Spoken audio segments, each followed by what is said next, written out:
Bugun ertalab uyqudan uyg'onishim bilan bir noxush xabarni eshitib qoldim.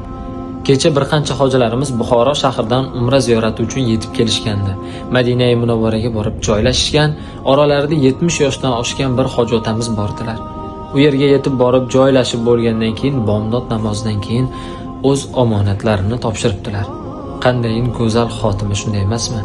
Inson bir dunyoga kelarkan xursandchilik bo'ladi, ketayotganda mahzun bo'lamiz.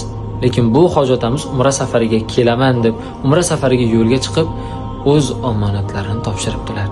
Eshitishim bo'yicha hoji otamiz ketishlari oldi, kayfiyatlari yaxshi, hammadan rozi-rizochilik so'ragan holatda o'z omonatlarini topshiribdilar.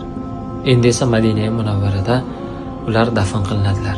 Biz umra jamiyati barchalari nomidan o'tib qolgan hoji otamizni uydagilari, farzandlari, qarindosh urug'lariga o'zimizni hamdardligimizni bildiramiz.